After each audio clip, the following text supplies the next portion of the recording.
Crypto is prohibited in Russia. Is anybody still keeping up with the complicated relationship of crypto and Russia? Accepting the use of crypto in different countries and certain transactions have been a struggle ever since Bitcoin was introduced in mainstream finance. So just imagine how hard it must have been for Russia to finally let crypto into their financial system. What everyone is curious about at the moment is why the Russian government is seemingly showing signs that they're no longer going to allow the use of crypto in the country. That is why I'm here. Hi, this is Joe. Welcome to Joe Blows Crypto, featuring our very own Mr. Know-It-All. To say that things have escalated quickly with regards to the issue surrounding crypto in Russia would be an understatement. These two are like water and oil, you know. A lot of circumstances and people have tried to mix them together, but they just cannot seem to find a common ground. Let us not forget that both are very controversial in their own field. So when two are put into one conversation together, then we can expect everyone to talk about it. Additionally, Russia's blowing hot and cold when it comes to crypto. I understand that potential investors and traders are wary when it comes to this country's stand on the crypto market, because whether we like it or not, their stand would likely affect the prices and charts as well. But today, I'm here to know more about their relationship in this industry that we're all interested in. With the recent news that got out, I feel like I already know where this discussion is headed. I bet that you all are curious if Russia is really about to finally ban crypto. But before all that, I have other questions as well for us to better understand where the complication started. You know, I am always down with all your Q&As.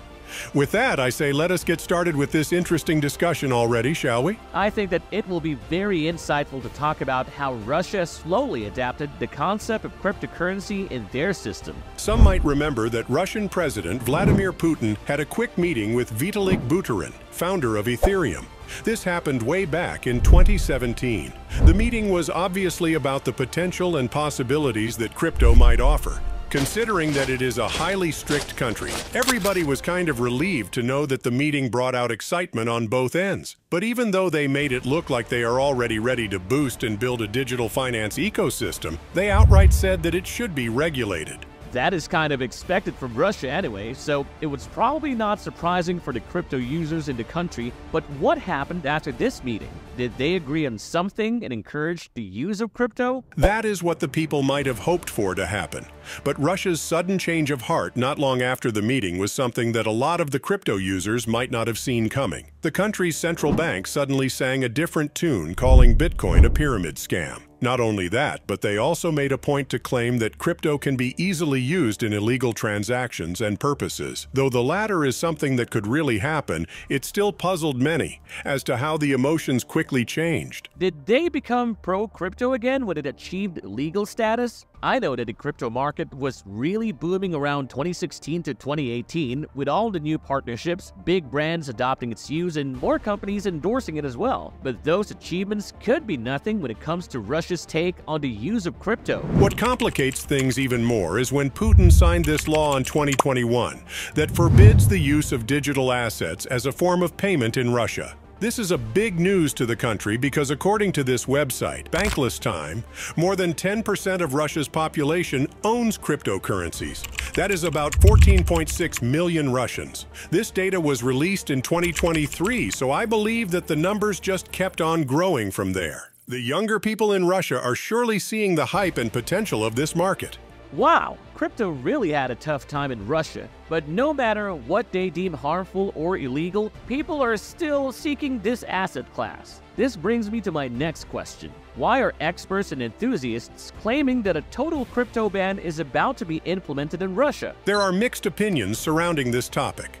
Many are instantly worrying about their trades and investments, while there are also who believes that a much stricter restriction might be imposed, but that it would also be impossible for Russia to completely and totally shut out crypto in the country. To be honest, this fire was ignited by a misleading headline from a Russian politician. This tweet saying Russia prepares for total crypto ban was just one of the 100 others that follow suit after what Anatoly Aksakov stated. He said, "Digital financial assets issued in Russian jurisdiction and digital rubles will be allowed.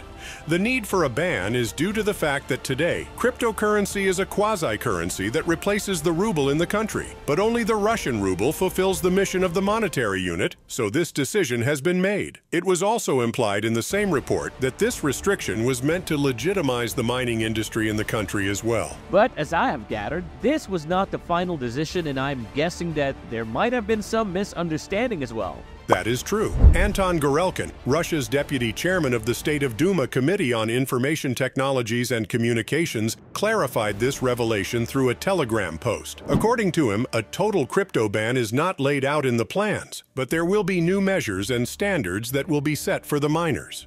The post explained that the Russian legal entities and individual entrepreneurs will be included and have the right to mine crypto. Many were relieved to know that the cryptocurrencies that were collected and earned through mining can be sold without the use of Russian infrastructure. We understand why Russia is implementing a tight regulation when it comes to cryptocurrency, though. Not only were scammers enjoying the use of crypto in masking their real agenda, but this could also open doors to threats that might risk their country's data and privacy. Gorelkin also added that crypto will not be prohibited in Russia. Their new policy is also intended to restrict the creation of exchanges and exchangers outside the RCB experimental legal zone. He wrote, "For me personally, the legalization of cryptocurrency circulation is a patriotic issue because it helps Russia and its allies bypass unfair sanctions." He also added, surprisingly, even some respected publications have written that MPs want to ban the circulation of cryptocurrencies in Russia. Why then, by the same bill, introduce mechanisms for detecting cryptocurrency transactions of a criminal nature, if all are considered illegal at all? This means that it is not the end of crypto in Russia, right? People can now take a breath that it has been cleared, because if the total crypto ban actually happens in Russia, this could be a huge trouble for the whole crypto industry. Now, what do you think will be crypto's future in Russia? This kind of news might be so alarming, especially for those who just started buying and selling crypto. But that is not the case for seasoned traders and enthusiasts. That being said, crypto is still as solid as yesterday, if not more. With how it is growing and becoming more recognized by different countries, businesses, and companies, it will be close to impossible to put a total ban on it in any country. This might have caused some worries to others, but the crypto community is not really as bothered. China tried banning the circulation of Bitcoin in their country, but look at how it still is an established asset class up to this day. Like what we are always saying, the crypto market is here to stay, be it in Russia or in any other countries. Doubts can be casted in this industry anytime, but those who know more about crypto and how to actually utilize and capitalize it are not afraid that the market would just suddenly go down. New regulations and rules are normal when it comes to the use of cryptocurrency. So what Russia recently announced is not something that has never happened in the past. I hope you enjoyed listening to Mr. Know-It-All as much as I did. If you want to learn more about crypto-related topics and discussions, make sure you hit that subscribe button and click on that bell to turn on your notifications. Excited to know what our next conversation will be about? Then join us in the next videos. No stones would be left unturned with me, Joe Blow, and of course, Mr. Know-It-All. We'll see you on our next one.